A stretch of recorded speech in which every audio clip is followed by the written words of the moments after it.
Staying in Washington, let's talk to Omar Baddar, a member of the National Policy Council of the Arab American Institute. Omar, it's a pleasure having you on the program. First off, let me get your thoughts on this deal, its terms, and of course, the timing of it all. Well, the timing of it is quite obviously the fact that Israel is unable to achieve any of its goals militarily. I mean, when you just contrast Lebanon and Gaza, in Gaza, there is no sign of a ceasefire because the cost that Israel is taking for carrying on this genocide is minimal, whereas Lebanon can actually fight back. And even though Israel landed pretty significant blows early on, decapitating Hezbollah and destroying the Dahiya, the southern neighborhood of Beirut, they thought they could go in and finish the job. And all the pronouncements were about disarming Hezbollah, dismantling Hezbollah, and to advance and quote unquote finish the job. And yet, what they were met with is very significant resistance on the ground, taking very significant casualties, and more importantly, not being able to stop any of the rocket barrages and the drones that are coming in, including a hit on Netanyahu's home, a hit on major military bases, the killing of many Israeli soldiers and injuring many more. And the fact that Israel saw that there's no end in sight for this and realizing that there is no military solution to their problem in Lebanon and deciding to cut their losses at this point and settle for a ceasefire. I don't think that is really going to last in the long term, though, because the situation remains incredibly precarious. There is tension all over the region and definitely a possibility for that escalation to basically turn hot once more. Right, and I mean, this causes a lot of worries among the Lebanese, especially those who fled and are now displaced, on the sincerity of Israel. They don't feel safe enough to return to their homes. Can you speak to that feeling of unease among the Lebanese? Oh, there's simply no reason to trust anything that comes out of the Israeli government. They have proven over and over again to never abide by any agreements. I mean, what's happening in Palestine is exhibit A of the fact that they never keep their word about any agreements they're coming to. Just think of all that history of talking about freezing settlements or a Palestinian state, and it simply all turned out to be lies. Now, in the case of Lebanon, I think there is the reality that Israel has basically seen the limits of its military power in Lebanon and sees that Hezbollah's reaction is a deterrent to some extent. But I think it is fair to say that Israel is going to be looking for the opportunity exactly the same as we saw in 2006 when that war ended between Hezbollah and Israel. Everybody understood that it was only a matter of time before that war is going to get hot once more because it ended without Israel feeling full satisfaction that they've eliminated what they see as the Hezbollah threat to their north. And we are stuck back in that exact same dynamic. Even though we're seeing reason to think that the hostilities have ended for this round, Israel is definitely going to still be looking for a way to eliminate Hezbollah's threat entirely from its northern border. And that means that a coming conflict is effectively inevitable. The question is not if, it's simply when, whether it's going to be in the short term or whether it's something that we're going to wait years before we see another round of. Especially with the U.S. assurances to Israel, telling them that they will essentially be able to carry out any operation in Lebanon as long as they deem it necessary. What does that mean for Lebanon's sovereignty?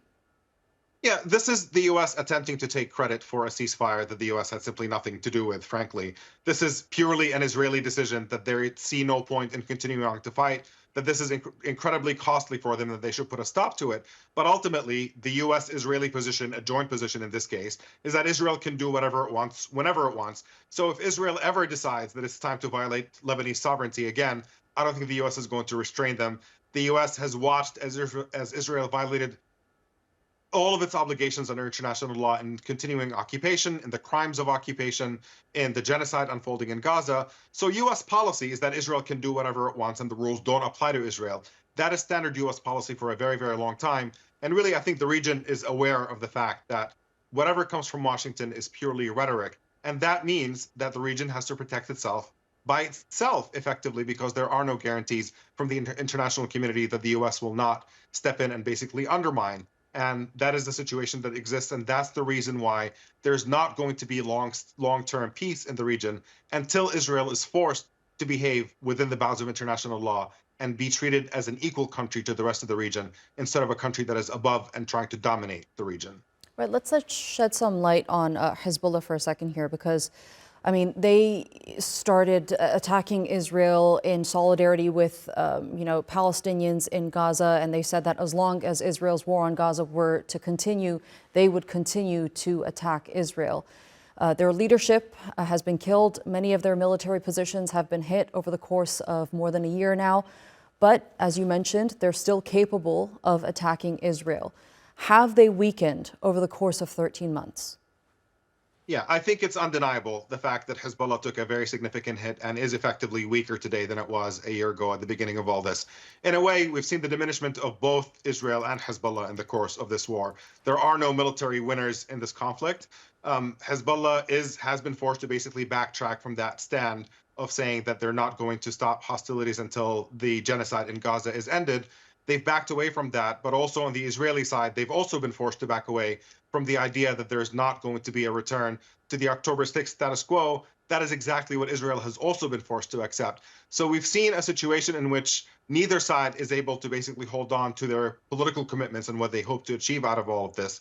But at the end of the day, given the magnitude of the hit that Hezbollah's leadership has taken, it is quite impressive the fact that they've been able to hold themselves together and to still maintain that deterrence that has forced Israel to capitulate. But there's certainly going to be a lot of reckoning to the fact that things have gone very badly. The depth of the intelligence penetration into Hezbollah that has led to the catastrophe that they have suffered back in September is going to be something that they're going to have to figure out as well. Right, and now that there's expected peace in Lebanon and, of course, with the ceasefire deal, a lot of the attention is going to turn back to Gaza, and there are expectations, particularly from the US, to be able to muster up some sort of a ceasefire deal there as well. But of course, there's an incoming Trump administration in January.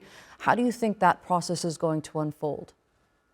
Yeah, the ceasefire in Lebanon really should be an exhibit of the level of hypocrisy on Israel's part about why they can't reach a ceasefire in Gaza. The fact that Hamas is bending over backwards to try to get some sort of accommodation to end the war, and Israel is refusing it.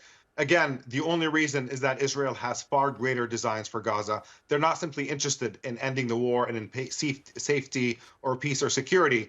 They've got territorial ambitions in Gaza. They want to genocide and ethnically cleanse Palestinians there, take over at least a portion of Gaza as a means of punishment. That is their entire mindset. Anybody who fights back against Israeli apartheid and occupation and dominance in the region is going to be faced with severe consequences that we're seeing unfold. And in this case, the fact that President-elect Donald Trump is coming in is a huge question mark. It's difficult to know exactly how far Trump is going to go in terms of greenlighting Israel's territorial ambitions, taking over the West Bank and Gaza and whatever else. But it certainly is not going to be any improvement over what we've seen so far.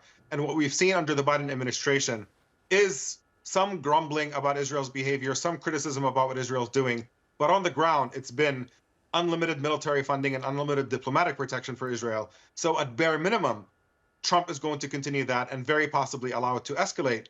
And once that escalates, once we see Israeli potential annexation of the occupied territories, how Iran responds, how Hezbollah responds, that all remains a very, very big question mark. But it's certainly, there are no signs of serious long-term de-escalation at this point. Everything is still looking like we're at the edge of catastrophic development in the region. Okay, Omar Baddar, thank you so much for being with us here on TRT World and sharing that analysis with us.